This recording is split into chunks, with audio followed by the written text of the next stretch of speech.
So when you're gonna pop the hood, it's right down here on the side on these Kias. It's good and popped.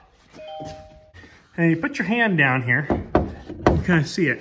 It's not too, these ones aren't too bad. There's a little button, kind of hard to see there. Push down on the hood, push. I'm gonna do it with this hand. There you go. And up it goes. Then you got the old fashioned, pull this out. And it goes right over there, just like that. Hello everybody and welcome back. We're back at it again. Have the wife's Kia back in here. The only reason it's in here today is because we're just going to check all the fluids. So when we're looking down in here, this is where on these Kias, this is your brake fluid, engine oil, which I always think is so strange because it used to always be yellow and transmission was red. So they changed it on this one. Washer fluid's blue over here. Of course, then this is where your coolant's at. This is a little overflow line going into your radiator here. If you're low on oil, when you check here, this is the engine fill right here. It's on the very, very top. You can loosen it up.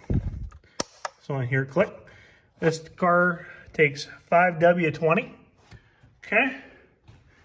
We're just gonna keep on scooting across here. Right here, it'd be your air filter.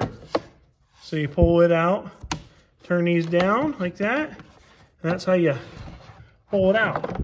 Which, a little dirty, not terrible, but a little dirty. So, I mean, we'll make sure there's not too much, nope, not too much coming out of it. So we're gonna slide it back in. There we go. We're gonna lock it back in, just like that. There we go. And we're gonna close it, snap it all back together. So this is where the air comes in, and goes in, and it comes out back here, and then into the motor. And of course, Kia does a great thing like they all do. Here's the battery. So that's the negative terminal, the positive terminal. So to be able to get open her up, there you go. That's how you get into it.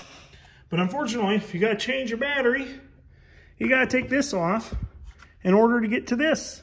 So, which is gonna be removing those there. Not the end of the world, but it still has to be done. And then this is where all your fuses are at. Your fuse box will be in here, wiring harnesses, so on and so forth. If you're not real mechanically inclined, aside from adding washer fluid, coolant, make sure you get the right coolant as well. Changing air filter will be pretty easy. The oil in this will be fairly easy. The oil filter, of course, as well. But if you're not super mechanically inclined, just check your fluids often.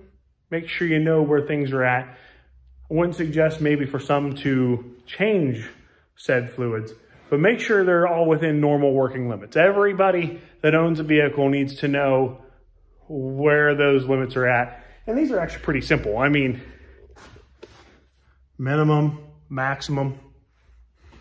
If your car tells you you need to put washer fluid in, put some washer fluid in. It's pretty easy. Keep your engine oil changed. Whatever your manufacturer says, that's what you should do. Especially buying a new one. Usually they give you at least the first one for free. Take advantage of that because nothing is cheap anymore. So try to get that first oil change for free. And then allow them to do it, or your local shop to do it if you're not mechanically inclined. These are brand new vehicles. You pay a good price for them. Make sure everything's done right, you know. By the looks of it, I think we might need to add some washer fluid in it. Yep, it's down there a little way, so we're gonna add some washer fluid. Okay, we run, it's a Rain-X de-icer, especially in the winter time. Gonna need that. We really like it, keeps the windows pretty well cleared off. Helps melt some of that ice off the wipers as well. All right, it's coming up. And there we go. All filled up to the top. Close that. Always make sure you get them lids back on nice and tight. While we're in here, we're going to check the engine oil as well. Got to be kind of close to an oil change here coming up. All right, so I always wipe the dipstick off first. As you can see, there's 2 little divots in there. Full add. It doesn't tell you on this one. A lot of them will tell you, actually it does. If you can kind of see that, I don't know if you can, or if I can get it focused in there. Full, F, low, those are the 2 little spots. So we're gonna pull it out and see where we're at.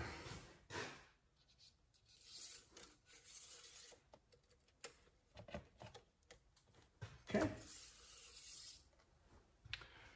There we go. It looks like we're just a whisker right at full. Real good. And you can see that engine oil getting a little dirty. So it's probably time for us to get it changed. It doesn't smell terrible. It doesn't smell too bad. So, and I think they tell you now you can go almost 10,000. I can go about 10,000 miles on these synthetic oils now. All right. Now we know that's full. Coolant's good. Oil is good. Brake fluid's good. Air filter is still in pretty decent shape. Still has no problem starting. So of course the battery's doing just fine. So everything under here looks pretty decent. A little dirty, of course, but we live in Pennsylvania. What are you going to do? There's always dirt everywhere. Thanks for sticking around in this video. Hopefully we taught you something about your Kia. I mean, not that there's a whole lot to learn, but there are some people that don't ever check their fluids. You need to make sure you check them fluids because you don't want to be stranded on the side of the road because your car ran out of oil. You don't want to be driving down the road and run out of washer fluid when it's real bad weather on the interstate. So make sure you keep that washer fluid full. Make sure you check that coolant levels that way. You don't want to be burning the motor up, getting it too hot, so on. You don't want to do any of those type of things. So hopefully this taught you something. We hope to see you in the next one. Hit that thumbs up button. Hit the subscribe button down there below the video here. We hope to see you in the next one.